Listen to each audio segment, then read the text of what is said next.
अस्सलाम वालेकुम। आज हम कंपैरिजन करेंगे tax credit versus tax deduction. दोनों जो टैक्सेस हैं हमारे ये हमारा टैक्स जो है वो कम करते हैं, लेकिन इसमें तरीका जो है इसका मुख्तलिफ होता है। जैसे कि अगर हम टैक्स डिडक्शन की बात कर लें, तो टैक्स डिडक्शन जो है वो आपकी टैक्सेबल इनकम को कम करता है। जैसे आप जब इनकम बना रहे होते हैं, जो भी आपके एक्सपेंसेस हैं, जो आप सैलरीज है या दूसरे आपके जो रेंट है, यूटिलिटीज हैं, जो आपके एक्सपेंसेस हैं, ये आपकी टैक्सेबल इनकम को कम कर रहे होते हैं।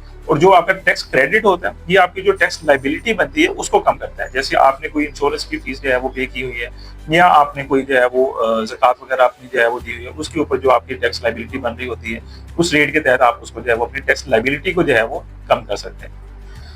इस तरह अगर हम टैक्स क्रेडिट्स की एग्जांपल जो है वो ले लेते हैं, तो जो डोनेशंस हम दे रहे होते हैं उसके ऊपर जो हमारा टैक्स होता है वो टैक्स क्रेडिट में जो है वो हम क्लेम कर सकते हैं। फिर इस तरह अगर हम इंश्योरेंस जो है वो कर रहे हैं, इंश्योरेंस में लाइफ इंश्योरेंस वगैरह के ऊपर जो है वो जो हमारा टैक्स जो है वो डिडक्ट हुआ होता है, उसको हम टैक्स अपनी क्रेडिट्स के थ्रू जो है वो क्लेम कर सकते हैं। तो टैक्स डिडक्शंस और टैक्स क्रेडिट्स जो हैं, इन दोनों को दोनों से हमारी टैक्सेबल इनकम, जो हमारी टैक्स लायबिलिटी है, वो हमारी कम होती है। ठीक, तो इन दोनों का इस्तेमाल से जो है वो हम अपने टैक्स रिटर्न को और ज्यादा इफेक्टिव जो है वो बना सकते हैं। तो आप कमेंट में लाजमी बताएं कि टैक्स क्रेडिट और टैक्स डिडक्शन जो है, ये आप अपने टैक्स रिटर्न के अंदर कौन कौन से जो है वो क्लेम कर रहे हैं।